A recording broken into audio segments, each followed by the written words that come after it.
Open up. It's time to shoot your bow. Great. Just when I thought the mandatory PvP checks were over. Alright, let's get this over with. Depending on how this goes, this might be my last day alive in PvP Civilization. You owe me 1 PvP attack. That is, if you want to survive another day. Now that I'm a bow in PvP Civilization, my life is determined by the amount of shots I have left with my bow. If my bow were to break, well, then my life would be over, which means my life is essentially 381 days long. Just over a year, because I have to pay an attack to the PvP guards every single day, if I want to live. Not putting up a fight today, I see. Smart choice for someone as fragile as you. Man, I'm shocked you can even lift up that bow. Your arms look like sticks. Okay, bro, are you serious? What is wrong with you? We went over the script, and that was definitely not in the script, because I would never write something like that. It's called improv. You were the one who told me to get into character. Alright, I'll admit, that would be something you would say. Let's just run it from the top again. Just say your lines right, okay? Nope. I told you I would do this whole pretend thing one time. So that's the best you're getting. Bro, come on. We have nothing better to do. It's not my fault the entire bow civilization turned out to be empty. I don't know how long Parrot's been gone for, but clearly things have changed since he got sent to the sword civilization. Fine, just do whatever you want. I'm gonna go journal. But just a heads up, this will be a long one, so please no interruptions. Bringing a video journal machine to the bow civilization was quite possibly one of the smartest things I've ever done. I might have died of boredom if I hadn't. Alright, this is my first video journal update as a bow and PvP civilization. It took sacrifices to get here, some of them being unnecessary. I don't want to talk about it. Evbo? Oh, I told you, I need peace and quiet. I'm talking about emotional things. And I'm gonna need a solid reason as to why I should keep you alive. Video journal machines only come from the sword civilization, which means if you're a natural born sword, I'm being generous by giving you 1 minute to explain yourself. Okay, there's a lot we need to catch up on. Let's just run it back a little bit. The story takes us to a few days ago where I was in the PvP marketplace following Tabby's betrayal. Obviously, this was an emotional time for me, so I had to do some shopping therapy, retail therapy, I don't know, whatever you want to call it. But that's when I stumbled upon something magnificent, an item that was almost too perfect for an irrational spender like myself. A PvP speaker system that cost 300 attacks. As far as I'm concerned, this was the most expensive purchase in PvP Civilization. It's probably bad that I view that as an achievement, but, well, someone's gotta buy it. I found the perfect spot in my PvP mansion to place down my new PvP speaker system, right next to my video journal machine. No way, you actually bought the speaker system for 300 attacks? Look, it's a part of my healing process, but fine, I'll hear your lecture on spending. No, this could be good for us. The vibes have been off ever since Tabby stole the Eternal Sword. Oh, thank you, you understand. Oh, that's a relief. Don't tell the others I told you this, but I'm pretty sure if you buy more speakers, they all sync up with each other. Once Wembu said that, well, it didn't take much time for my diamond sword to be reduced to 61 hits. But since I'm practically immortal, my concern was less about my lifespan and more about proper placement for these new speaker systems. I placed one at the battle simulator in hopes that the sword civilization one day rebuilds itself, and I'll actually be able to battle here. I placed another on the giant map that showed all of PvP Civilization, for of course when I want to study the map. Julie was very unhappy with this placement, but I told her studying was better with music. A third speaker system went into the video journal HQ, but that place is practically my second home, so that placement was an obvious one. And the final speaker system went right in front of the statue of the Eternal Sword. My goal was that one day, new diamond swords will drop down to this level, hear the music, and be happy, without having to worry about the world outside that wants them gone for just being a sword. Alright, well, let's turn this thing on.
In another life, I would have loved to be exploring the outside for the first time with my best friend. But now, I have to go and try to stop her. And I have to go alone, because apparently the other Diamond Swords don't want to risk their lives. We've already gone over this. It would be strategically unwise for us to explore the outside given that we have one life. I know, it was a joke that apparently didn't land. Minutech and I realized that if I were to leave and try to come back, I wouldn't be able to climb back up since the waterfall stopped 1 block short of the ledge. Fortunately, buying a water bucket should solve this issue. Unfortunately, I don't exactly have the funds to buy one. Look, I'm a little low on PvP attacks right now. You think you can spot me? This will cost me precisely 3.2% of my lifespan. Sorry, even though some of the other Diamond Swords disapprove of my spending habits, we're practically family now, and that means they've got my back. So that means I gotta have theirs by going out into the world and figuring out why everyone wants the sword people gone. If I can understand that, then I have a chance to save my friends, and maybe change Tabby's mind in the process. But in the meantime, I have to figure out how to survive in the outside world first. So let's try to do that. My feet touched the ground, and I stared out to an endless desert with nothing in sight. Looking back, I realized that this is, as far as I know, the first time in my life that I've been outside of a structure. Seeing how unfathomably large the sword civilization was made me proud at how far I've come. I started venturing out and soon saw giant mountains form in the distance. As I got closer, the mountains seemed to give way to a giant valley, almost as if the landscape was forming a path for me to follow. As I journeyed ahead, I thought back to the map of PvP civilization. If I was right in assuming that I was in the sandstone part of the map, then that means each civilization has a valley that leads to the center point of this world.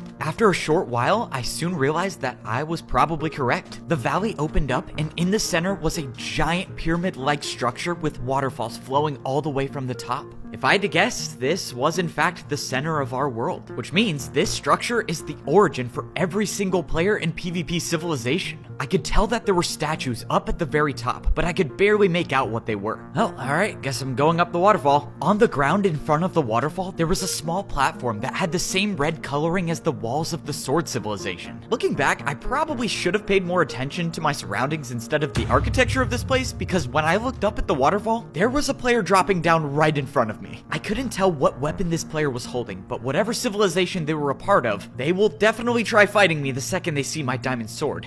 Okay, looks like we're fighting. Let's just hope the 61 PvP attacks I have left are enough to get the job done. From around the corner, I watched as the player reached the bottom of the waterfall. They started walking towards the platform, and I could see the weapon they were holding, and it was a wooden sword. They walked straight up to the red platform and then just disappeared. Look, I know how this sounds, and I also know my credibility is a little bit low given that I've been caught talking to myself a few times. But I can promise you I saw this right. The player just disappeared. So I decided to walk up onto the platform myself. All of a sudden, my surroundings changed, and I was in my room at the wooden sword level, the same room I wake up in every time I die and respawn. What's strange is that this time I didn't die though, and I still have my diamond sword. My best guess at this point is that platform sends you to the beginning of the sword civilization. I was about to go leave and find that wooden sword that just teleported here, but that's when I realized something. The last time I was in this room, Prince Zam threw a trident at my head, fortunately missed, skill issue, and it was stuck in this wall.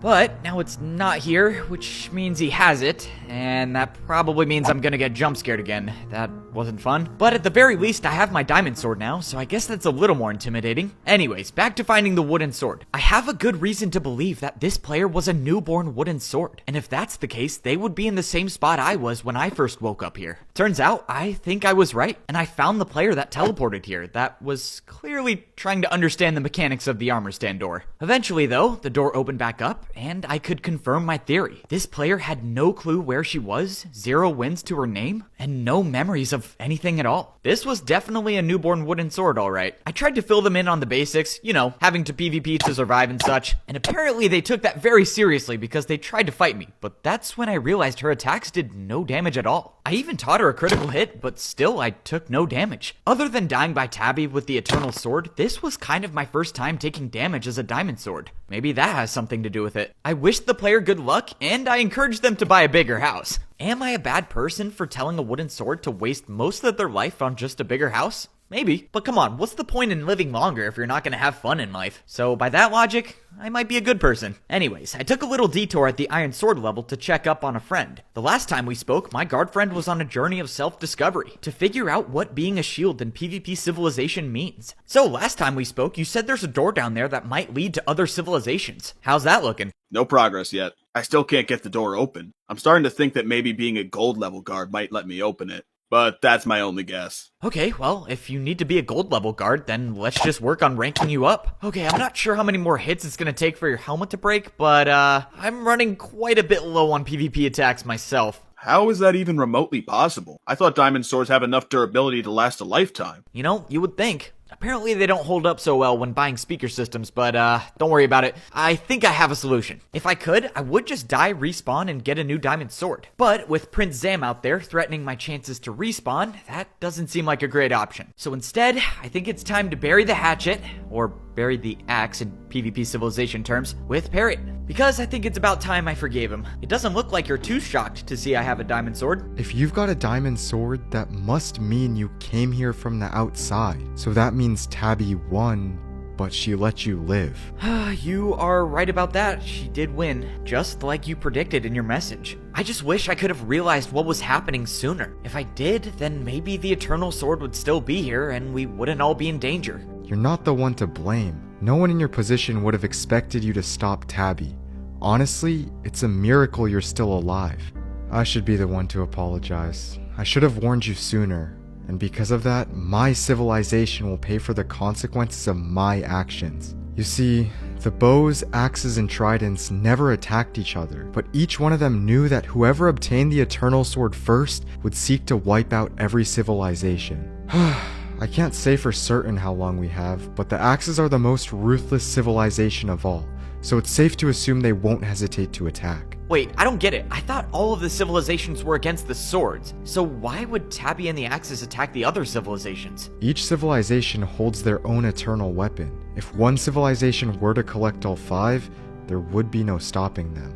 Well, this is just great. I didn't just cause the downfall of the swords. I guess I caused the downfall of the whole world. That is, unless we stop her, right? If I can go to the other civilizations and stop Tabby from getting all 5 eternal weapons, I mean, there's still a chance. Unfortunately, me being a diamond sword kind of makes that complicated. The only way you'll have a chance of surviving in another civilization is by getting another weapon. But I can help you with that. Let's go, I'm gonna be able to get another weapon? Okay, sounds like a plan. Wait, hold on, I actually need your help with something. And before you say no, you owe me. Parrot and I came up with a plan, and that plan was to make me a bow in PvP civilization. Parrot was confident that if Tabby was gonna infiltrate another civilization, it would be the bow civilization. So that's where we need to go if we want to try to stop her. Parrot gave us some extremely valuable information. He said that PvP guards have access to any civilization through an advanced tunnel system, which means if my guard friend can get through that door, he can come with me to the bow civilization. So how does this work? Does your helmet just grow back? And does your shield just change color? I'm not really sure. In the past, when I've ranked up, I would just be walking around and then suddenly I'd feel stronger. Okay, well, when that happens, meet me in the bow civilization. Now that I know that Parrot was actually a bow, I guess it makes sense why he didn't want to come down to the diamond sword level. I tried to convince him again, but he said the diamond swords have no reason to trust him. So for now, he's just gonna stay at the iron sword level. I don't know, I mean, Wembu and Julie are super chill, Minitek, a little strange, but more analytical, and Foray, it's hard to say, Foray really doesn't say anything, but now that I think about it, if Foray knew that Parrot was a bow, yeah, he'd probably die. Alright, I guess it's fine that he stays here. As long as he uses his durability wisely, I mean, he should be fine. It's not like there's anyone there to fight him. You and I are gonna talk. I want to know why you're the only one still alive. Here's when I realized something crazy. This is the first time I've gone through the sword civilization as a diamond sword. And I'm pointing that out because that's the only reason I can think as to why I kept my water bucket when I dropped down to the golden sword level. Normally, I would have lost all of my items by now, but I guess that could explain how Tabby was able to bring her items down to the diamond sword level. Anyways, the reason why this is so important is because when I figured this out, I went straight outside and back to the top of the sword civilization again. I grabbed one of my spare video journal machines. I mean, come on, did you really think I wouldn't buy extras for emergencies? And now I could make sure that the video journals didn't end when when I went to the Bow civilization. Speaking of video journals, well, obviously I had to update the video journal eventually. This is kind of getting weird. This is like a video journal within a video journal. But anyways, here's what I said in that video journal. Alright, well, it's been a minute, but now I'm preparing to go to the Bow civilization. If I have any chance of surviving there, I'm gonna need a bow of my own. Fortunately, Parrot filled me in on how to get one. So, here's how it works. In PvP Civilization, if a player eliminates someone with the sword, or any weapon of that matter, the defeated player drops the weapon they were holding, and the durability of that weapon gets added on to the weapon they were defeated by. So that's why when I eliminated some of the axes that were here, all it did was just add durability to my sword. But check this out. If a player is defeated by a secondary item instead of an actual weapon, the defeated player's weapon can be picked up and put in your inventory to be used as another weapon. So that's how all the other civilizations got swords, and that's how I'm gonna get a bow. I could only assume that the outside world must have been overwhelming, given the fact you're journaling instead of sharing your knowledge with all of us. Or I just forgot.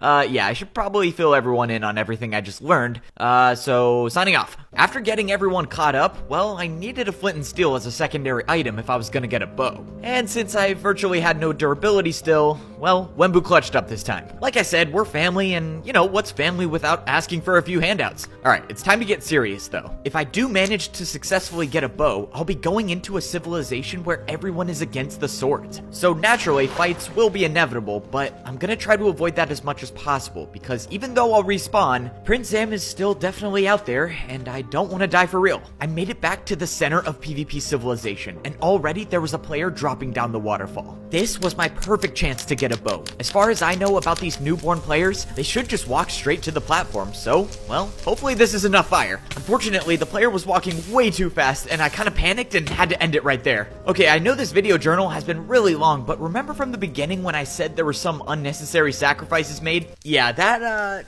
was this guy. I was so focused on placing down the fire and I didn't even realize that wasn't even a bow. What is wrong with me? That was a wooden sword. After that, I stood there for a few minutes in complete silence. I kept thinking about how he didn't even get the chance to fight back. This world is so unfair. At the end of the day, it was an honest mistake, and the only thing I can really do now is dedicate this video journal to that guy. So, this one goes out to the blue hoodie man. Anyways, I walked around the structure to the correct side, the one where I was supposed to be, and I saw the walls of the giant structure changed from a red color to green. The same green color that was on the map of PvP Civilization. If I'm at the right place, then I guess green symbolizes the bow civilization. So now, I just have to wait for a newborn wooden bow to drop down and hope that whatever's left of my flint and steel will be enough to get the job done. A few moments later, I saw a player coming down the waterfall, and I made sure this time that it was a player holding a bow. The only way this works is if I take out the bow with only a flint and steel. If I hit the player with my sword once, I won't get the bow. I thought the player was gonna walk past the fire and make it to the platform, but just then, the player took one more hit of damage and the bow was left sitting there on the ground. I walked over to it, and instead of adding on to my durability of my diamond sword, the bow was in my inventory, along with a singular arrow. I'm not really sure how that got there, but it worked. I was hesitant at first, but I went for it, and for the first time in my life, I was holding a weapon that wasn't a sword. I was now a bow in PvP Civilization.